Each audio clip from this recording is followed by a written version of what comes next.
Welcome into the Baseball Insiders, taking place at 2 o'clock Eastern time, like we told you, for the best reason possible. My co-host and Fansided MLB Insider Robert Murray is headed to Game 3 of the World Series tonight, and it'll be a pivotal one because the Diamondbacks won Game 2 after losing an instant classic in Game 1. But of course they did, because that's just what they do. Robert, thanks for joining me as always. It doesn't make a ton of sense that Merrill Kelly completely dominated the Diamondbacks won a 9-1 game, but also it makes all the sense in the world because we just keep seeing this. That we do, and it's been just a steady dose of the Diamondbacks' pitching, just absolutely shoving in this postseason. And I'll tell you, that's been the key to their success, is having guys like Zach Gallen, Merrill Kelly step up, but also the emergence of Brandon Pfaadt, who's starting tonight. And I know we're going to dive really deep into this series, but the chess match between the Rangers' potent offense and then the Diamondbacks' pitching has been just phenomenal to watch. Very curious to see it up close tonight and ask some people about it. But most importantly, Mr. Adam Weinrib, how are we doing, good sir? Doing well. Before we dive into all the fun stuff, obviously I suffered probably the single worst football loss I've experienced in 13 years since the Deshaun Jackson game last night. This Giants team is stupid. They're 2-6, and they were going to be 3-5 if they won. So either way, pretty bad. But my Christ, you're up with 24 seconds left. All you have to do is prevent Zach Wilson from driving into field goal range, and you can't do it. So I let a bad team kill me. I let a bad team stab my soul. It was weird. It was really weird because of how little I care about this and how much I accidentally cared about that. But other than that, I'm doing great. I'm feeling good about the World Series, and I'm feeling much better. I think you'll agree that we got an instant classic in Game 1 and then a win by the other team in Game 2, setting up a great end to the series. I still hope. I think I'm pulling for the Texas Rangers, all things considered, but I would much rather see a 1-1 series, and I'd still like to see a 2-2 series if we could grab that. Oh, 100%. I think like there's definitely a real shot there. It's 2-2 after Game 4 here, but that Game 1 was wild. Like Paul Sewald has been very good. Like he's been one of the better closers in baseball in recent years, and he was dominant against the Phillies. And as soon as he entered the game, with it being 5-3, you thought, okay, the Rangers probably don't have much hope here. And then Corey Seager, who I think is probably one of the, if not the best pure hitter in baseball, demolishes a baseball into the right field bleachers. And that sends that fan base into absolute just haywire. I think it was what Torey Lovello said it was the loudest he's ever heard a crowd, which I wondered if that was an indirect shot at Philadelphia. Mm-hmm. If so, that was extremely well played and pretty subtle. I know I'm not the only person who's thought that, but yeah, like that game, like instantly, like that could have been one that could have turned that series. That could have created some bad juju moving forward for the Diamondbacks. So give them some major credit for bouncing back and winning rather convincingly in Game 2. Game 3 tonight, you know, coming into the year, if you thought it would be Max Scherzer against Brandon Pfaadt in Game 3 of the World Series, you'd think the team that has Max Scherzer would end up being the team with the advantage. But I'm kind of leaning toward the Diamondbacks in this game. Pfaadt's been awesome this postseason. He's been a breakout star for the Diamondbacks, while Scherzer's been pretty rocky since returning from the injury. I think Game 3 goes to the Diamondbacks. What do you think, Adam? I feel the exact same way, and I also feel like that it would almost be unreasonable to feel the opposite at this point, especially after watching the compromised version of Max Scherzer we saw and knowing that any Max Scherzer start is probably going to have some bullpen caddies, some John Gray. Pfaadt at an all-time high right now. Scherzer's stock probably at its lowest in quite a while. And if you are a sports fan who plays DFS, you probably know that because you got to pick your lineup on a regular basis. Have you heard of Super Draft DFS? That's the sponsor for today's show. Super Draft hosts daily fantasy prop games where you can compete for a chance to win cash prizes. The game is simple. For each contest, you're given a pool of props for upcoming games. You pick whether each prop will be over or under the given total. You can choose up to 8 different props for a bigger win. If you want to join in on the action, we got you covered. Sign up with our promo code FAN today, F-A-N. It's that easy, and receive a deposit match up to $20. You will also receive a free pick in your first game. Think of it like a free square in bingo or a free leg to a parlay. Using code FAN when signing up not only gets you these great rewards, but it also lets you directly support the show. That's today's sponsor. So make sure to use promo code FAN when you sign up. This offer is only available to new customers who are 18 plus, 19 plus in Alabama, and 21 plus in Massachusetts, and physically present in valid states. Like this show all the time, we are biased against people in Massachusetts. Please remember to always game responsibly. Check the episode description for full terms of the offer. And again, join the Discord. Like Justin said in the comments, he's waiting for free agency and trade season to heat up. That's 5 days after the World Series. So are we, and that is the easiest place where you can access Robert's thoughts ongoing as trade season heats up. You mentioned something I think crucially important when setting up Game 3 and setting up the Fott-Scherzer clash. It's that the Sewald ninth inning where, let's be honest, walks the leadoff. He's been nails, lockdown, walks the leadoff hitter, retires Semien, but Corey Seager does not make him, doesn't exactly ratchet up the drama. You're not waiting very long in that at bat for Seager to go boom. It's just like, oh, well, that's 430 feet. Okay, cool. He knew it. He screams as he hit it, right? That could have been a killer. That could have been an absolute killer. That's the third straight D-backs World Series road game where they have allowed a game-tying home run in the ninth inning and lost the game ultimately. The 2001 D-backs don't have a lot of similarity with this year's team. Like objectively, it's been 20 years. Kurt Schilling and Randy Johnson are not walking through that door. But the parallels were really absurd, and they extended the game too, where George W. Bush threw out the first pitch in both World Series. Seager and Tino Martinez tied the game, the lefty batter going to right center, although Seager went a little further to right. And then the righty batter ending the game with an Oppo walk-off. Adolis Garcia and Jeter's home runs looked remarkably similar. But then what else was similar about that? The Diamondbacks won the 2001 World Series, and the Diamondbacks convincingly won Game 2. So it's not just that we have a 1-1 series, it's that we have a gift. It really did feel like they rescued something from the depths in Game 2. And Merrill Kelly, who passed 200 innings for the second straight year and threw in the WBC, is sort of the real hero of this series so far to me. He's the one, once again, who set up this whole nearly even clash with his best start of the postseason, even better than the one he was pulled early from in Philly. Oh, 100%. And Merrill Kelly has always been a really good pitcher, but I feel like the national scene is finally getting a glimpse at how good he is. And you wonder if possibly even next year or something, or down the line, he can end up having some, if he could end up having some arm issues just with the amount of workload he's had this entire season with, as you mentioned, with also pitching in the WBC. But just for now, though, like the Diamondbacks, I wonder where they'd be without him, because I don't think they'd be here without Merrill Kelly at all. And he righted the ship. And I think that's kind of the story of the Arizona Diamondbacks this season here, is how they've overcome adversity. And even during the regular season, they were talking about their backs were up against the wall. And when they came into the postseason, they were almost just felt free. Like they had a second chance here. New life was breathed into them. And they sweep the Brewers, sweep the Dodgers. Then they get their backs up against the wall again against Philadelphia. And you'd think their season felt like it was over. And then they came back and they won the series in 7 games. Their backs were up against the wall once again after Game 1. And they just ended up coming through in game 2 here. And I'll tell you, it's a really impressive team, especially for how young it is. And I think that speaks to the job that Torey Lovullo has done, but also the job that Mike Hazen has done accumulating that talent, because they have, in building that roster, character was really important. And it really shines through in the fact that they've been able to overcome all this. And I think that's just one of the really underrated aspects of this Diamondbacks team. It's very funny because this doesn't feel like anything with much precedent in baseball. It almost feels like an underdog team going through March Madness.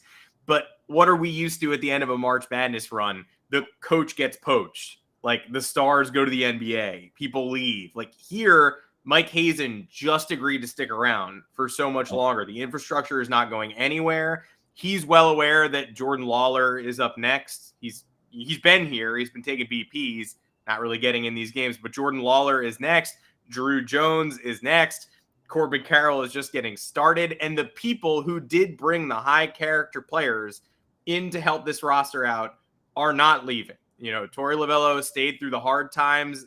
Mike Hazen showed faith in him. He's sticking around. Hazen had a chance to interview with the Red Sox, decided not to. It makes me think, hey, Tommy Pham, like, where else is he more likely to play on a 1-year deal than here next year?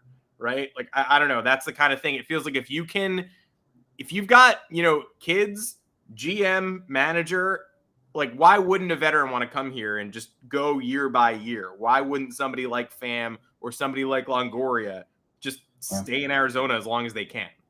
Oh, 100%. And coming to Arizona was something that was really important for Longoria. Like, obviously he lives here. Like, it's an area he's really familiar with. And like, it was basically an offseason move that was, you could see coming. But considering the overall success of this team, the vibe around the team, and just everything that comes with it, this is going to become an attractive destination for free agents. And I think you're spot on in saying that a guy like Tommy Pham would be interested in staying. Although from everything I've gathered, I think he's going to end up having a pretty extensive market, and it could end up going to like being a multi-year deal.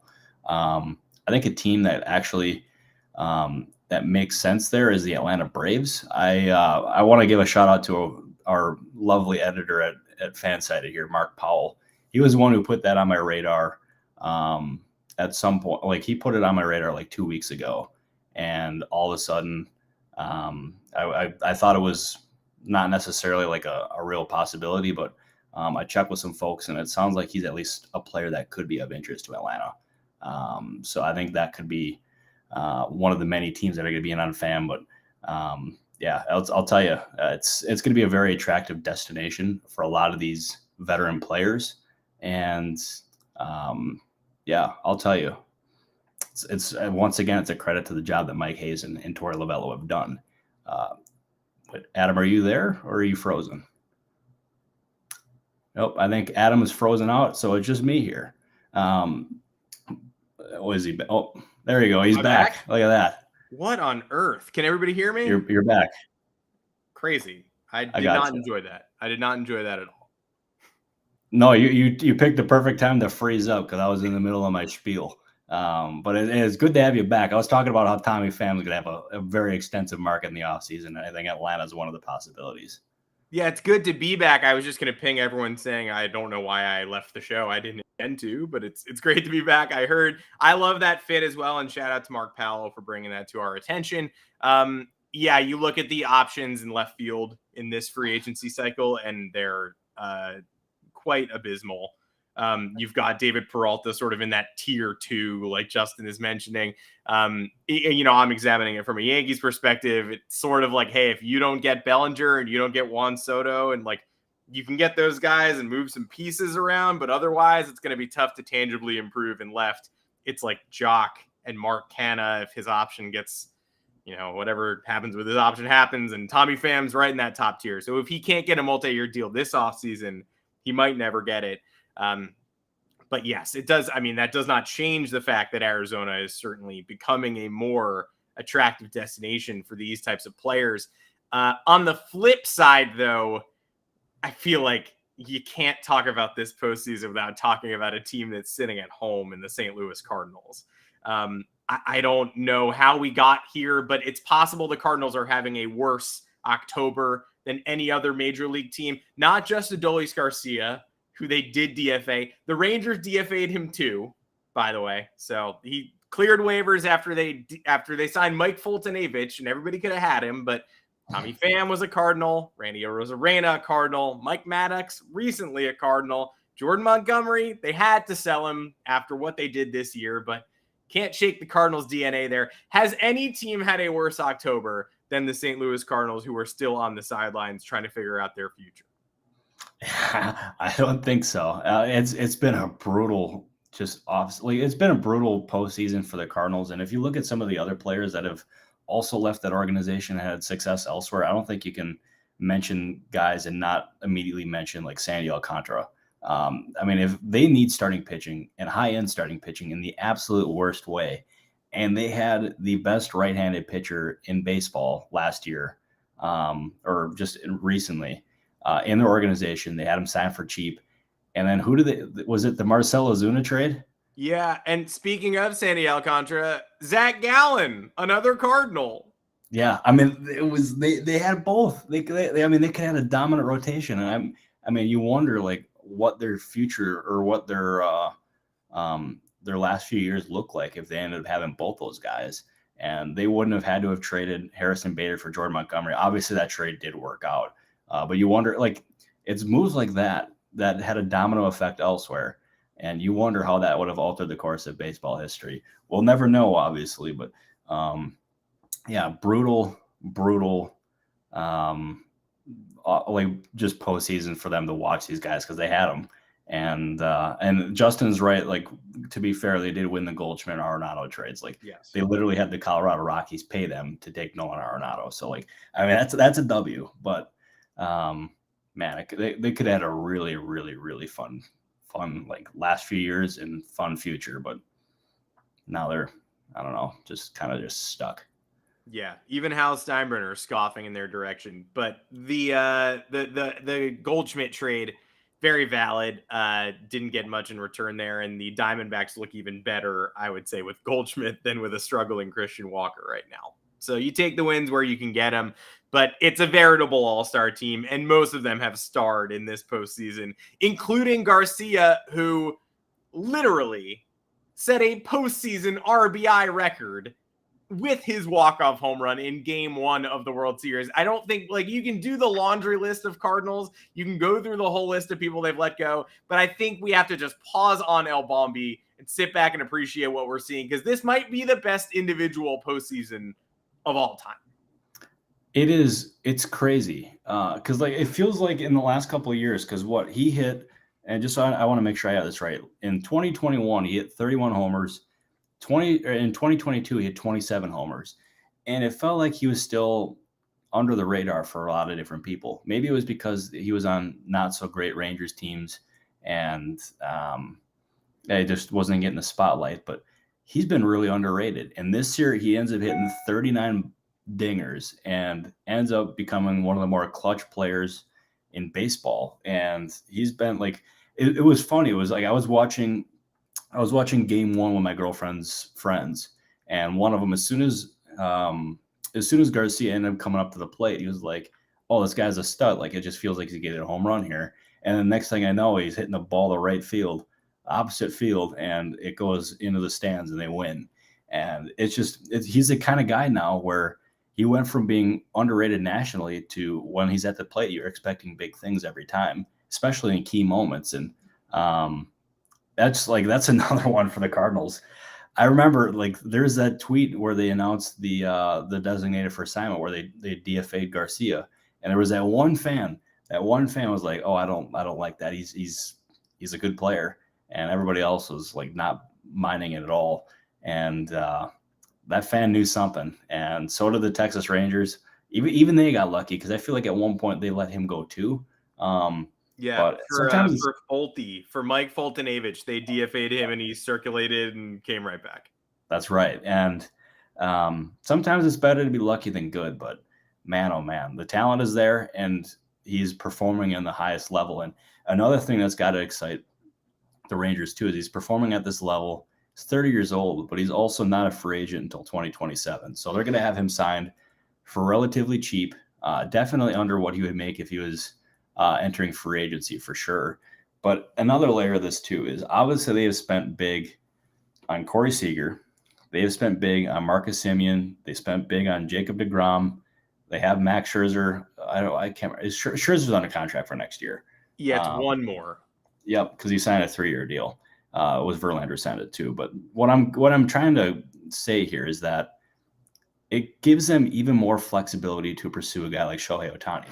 And at the trade deadline, they were absolutely poking around on that because that was a player that was of interest there, and they were monitoring it. And obviously, Artie Moreno pulled him off the market and said he's not being traded. But in the offseason, they're not going to have to worry about Artie Moreno. All they're going to have to worry about is a qualifying offer. And if there's anything we've gotten to learn in the last couple of years, the Rangers are not afraid of the qualifying offer. They spend big, and I firmly expect the Rangers to be in on Ohtani this offseason. And that they could be one of the top threats to steal him away from the Dodgers, who I mean, like they seem like they'd be the favorite. I don't know if that's necessarily like, I don't know. It's like from the outside looking in, it seems like the Dodgers are the favorites, but there's a lot of other teams that are lurking, and I firmly expect the Rangers to be one of them, and one of the more prominent ones at that. Yeah, only we have to worry about Artie Moreno. The rest of us still have to worry about Artie Moreno, but no one in the Shohei Ohtani chase does, especially because teams like the Rangers, teams like the Dodgers are beginning to distinguish themselves away and more so than a return to Anaheim. Also, just side note, I love calling Adolis Garcia El Bombi. It's because his head is big. Too, for those who don't know, it's like his head looks like a light bulb, so it's like a bastardization of the Spanish word for light bulb. It feels so good that he has such a great nickname. He's becoming known by it, and it's not just first initial. It's not A-Rod, E-Rod, A-Gar. Like, we're actually getting creative again here. I put together a list of nicknames for the Rangers and Diamondbacks. Take them if you want them. Evan Carter, the Gazelle to me, maybe the Carter 3-2, Lil Wayne homage, maybe El Bambi because he kind of runs like a little deer. Merrill Kelly, I'm calling the Wanderer. Tommy Pham is Open Palm. Mitch Garver, the Wood Carver. Jordan Montgomery is Big Silence. These are my pitches. If anybody wants them, grab them. Just make sure to give me credit. But at least, Robert, you can agree that the more colorful and clever these nicknames moving forward, the better. Oh, 100%. I love a good nickname. And that's actually one of the things that got me to be such a big fan in general, especially growing up. Like I remember like Brian Dawkins, he was Weapon X. This is going to football here. Brian Dawkins was Weapon X. You had Terrence Knight in the big defensive tackle for the Denver Broncos and a bunch of other teams. His nickname was Pot Roast. Never forget. And I don't know if there's anyone in baseball who could like fit that nickname, but like football's had some great nicknames. Baseball seems like it's been lacking. And I think it's about time that baseball got on the right track here with the nicknames because it's only a good thing. Yeah. Who can possibly, for Marshawn Lynch, beast mode, like the more baseball players that embrace that and try to get creative, the better. And luckily El Bombi has had a showcase, but there's still room for improvement there. So we will see. Let's make sure to hit on just a couple of things. There's some questions in the chat about the Angels managerial search. There always is. I know Craig Counsell's name has been thrown around a lot this week. And I read this morning that he maybe took his first formal interview with the Guardians. So in this World Series special, I want to make sure that we still do a corner for you to talk about a couple of updates and personnel changes. So I wonder, let's just take both of those. Do you have any updates on what the Angels are looking at and any thoughts on the way the wind is blowing for Counsell? Yeah, the Angels, it's funny because it's been just basically everyone saying that they don't know. And it's Artie Moreno he's keeping it really private here. And even people that are in the search, are they don't know what's going on. And they're asking me like, what do you know? And I'm like, what do you know? And it seems like nobody knows. And even then I was like, because there's reports out from the Athletic that the Angels were looking for a president of baseball operations. And I've been asked this in different shows here, even on Twitter. And all I've gotten back is that ask Artie. And like, it's people that you'd think would know, they don't know. And it's really it's strange. And I don't know what to make of that. But the Angels are one of the more uniquely run organizations. I feel like that's a really nice way of saying it. Mm-hmm. And the way that this managerial search has gone, and apparently this president of baseball operations search, it's really strange. But going to Counsell here is, he is talking to the Guardians. He has talked to the Mets, and he's just exploring his options. And it's him doing his due diligence because this is the first time as a manager where he is like a free agent. He can talk to all these other teams and see what's out there. And he wants to be fairly compensated because he does not believe that he is in Milwaukee. And maybe him talking to other teams gets Mark Attanasio to increase his salary. And I think in that case, he would stay. But the Brewers have never really been a team that spends overly big. And you have to wonder if there's a real shot that he goes. And my guess is that he is elsewhere next year. I don't think he's going to return to Milwaukee. Obviously, like, nothing has been ruled out from my knowledge. But the fact that he's talking to other teams indicates to me that, like, he's very serious about, like, exploring all the options that are out there. And there's also just a big NFL trade. The Giants traded Leonard Williams to the Seahawks. Yes. There you go. Sources tell him, no, it's Ian Rappaport, but yeah, sources are telling Ian Rappaport, who's also telling me. Yeah.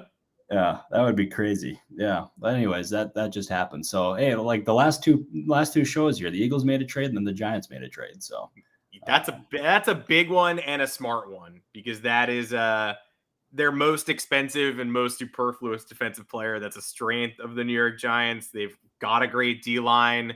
Leonard Williams is not the greatest on that great D-line. And wow. They got a lot back. Did they really? They got a 2024 second-round pick and a 2025 fifth-round pick. I mean, I feel like that's a smart trade. Good work, Giants. Joe Shane supremacy, Joe Shane masterclass. Especially after they were dumb enough yesterday. Look, it's bad luck. You never want your starting quarterback to get hurt. You never want your backup quarterback to have his ribs explode in the middle of a game. But they ended up with a man who was not allowed to throw a forward pass playing 2.5 quarters of an NFL game.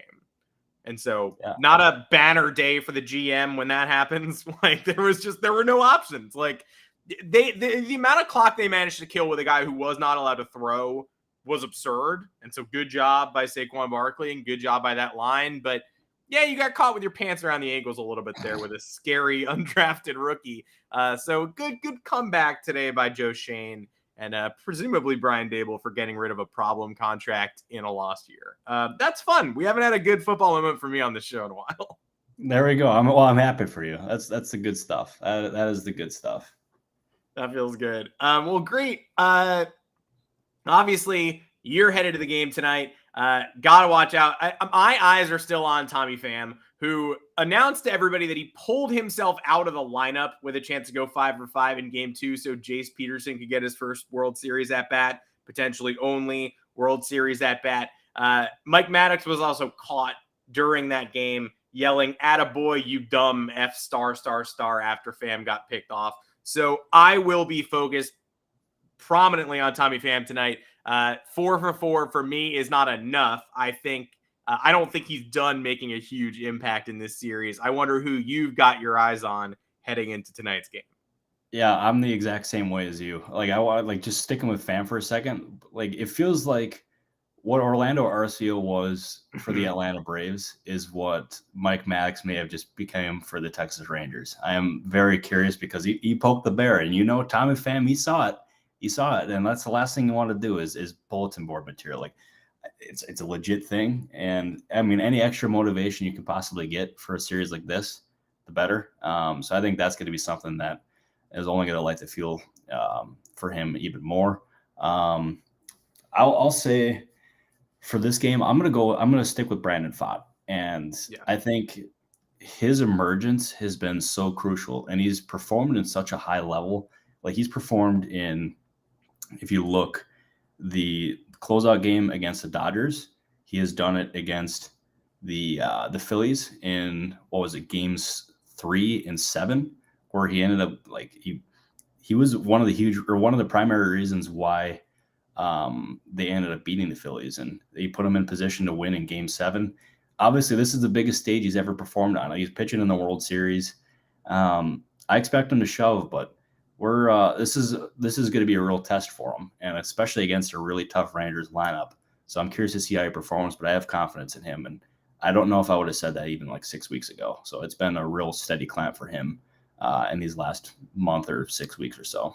And I think at this point, he's earned a slightly slower hook. Now, it's worked so far, but we'll see how Torey Lovello and that staff handles Pfaadt in this outing. I got my eyes on that too. Sounds like both of us maybe have the Diamondbacks winning this potential pivot game, which means, as you all know, 30-1 Rangers in game 3. No, exactly. Oh boy. I'm going to go. What do I want to go? Well, shoot, give me 5-2 Diamondbacks in this game. That's what I'm going to go with. Although, like, as we've always joked, the fact that we're so confident about the Diamondbacks, yeah, congrats to the Rangers. I mean, that's just like, this is bound to happen with our predictions here. Unbelievable. Yeah, shout out to the Texas Rangers for taking control of this series tonight, even though both of us are sort of feeling differently. Fun rings that can be given out in this series, by the way. I bought the World Series program over the weekend just because I'm a absolute sicko. I went to the MLB store in New York City, shout out, and I was like, I got to spend some money, but not going to spend that much money. Bought the program, one of my favorite annual traditions. Looking through it, did not know Damian Easley was on this coaching staff. Did not know Joe Mather, former St. Louis Cardinals legend and 2006 Bowman Chrome icon, was a hitting coach for the Diamondbacks. Did not know Bobby Wilson was the Rangers catching coordinator. Some incredible names that could capture World Series rings this year. I want to end this with some fun trivia because hang on. I want to add one more thing. This isn't like this isn't a scoop or anything, but another guy who would get a ring if the Diamondbacks win is Madison Bumgarner. Mm-hmm. I mean, that's freaking crazy. I mean, he's also the highest paid player on this Diamondbacks team, and he's not even on the team, which is crazy. So, anyways, continue, Adam. Sorry for cutting you off. I just wanted to say no, and they could kind of maybe sort of use him out of the bullpen in Game 4 potentially, but it will not be on the field. This really got me over the weekend. I think it came from a Joe Poznansky blog, but he was like talking about the Diamondbacks history and how sort of bizarre and up and down it's been, and how few stars there have been in Diamondbacks history. Franchise began in 1998. They have 3 Hall of Famers who've worn a Diamondbacks uniform. Can you name them? Oh boy. Wait, you're saying Hall of Famers?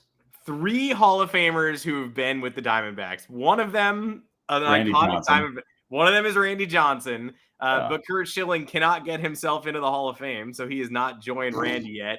There are 2 more, and they're both like mind exploders. Is it?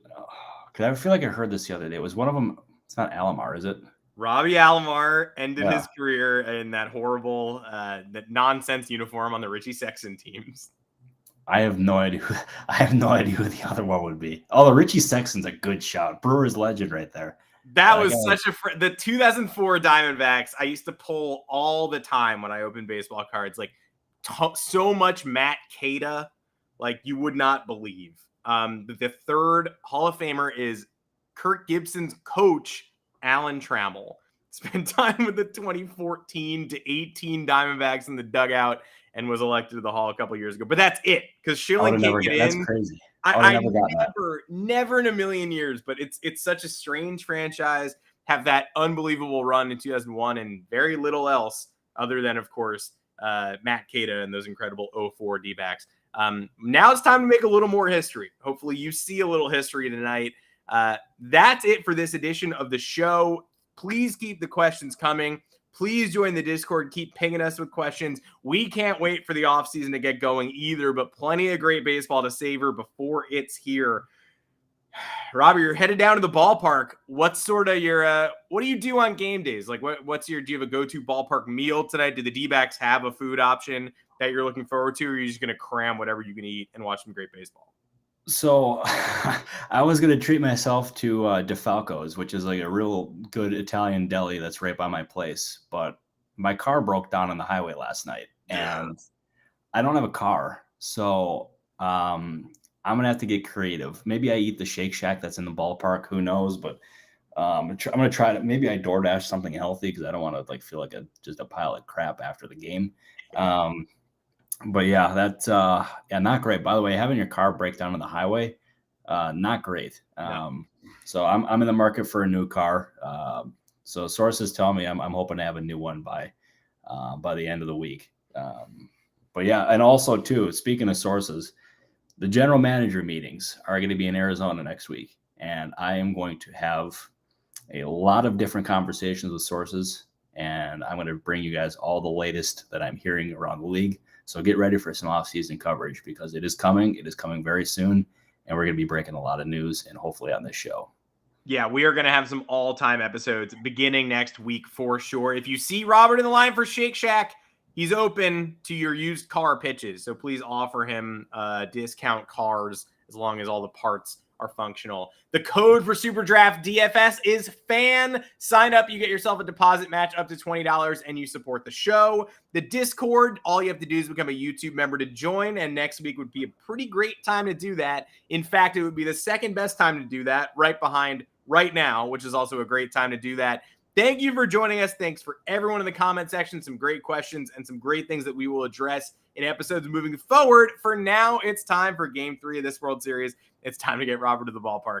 Thanks so much for joining, everybody. Robert, thanks as always. This has been another awesome show. It has been an awesome show. I appreciate you, everybody, for tuning in. Adam, I appreciate you. Sean Bailey, our lovely producer on this episode, we appreciate you. I got to get myself ready and go to the ballpark. I will see everybody here on Thursday. Appreciate every one of you. And go Birds. Go Birds. Go New York Giants. Go Leonard Williams. Go the rule of law. Go. He literally is going to Seattle. Yeah, literally leave Leonard Williams and go Giants. We'll see everybody on the show. Normal time on Thursday. Thank you, everybody.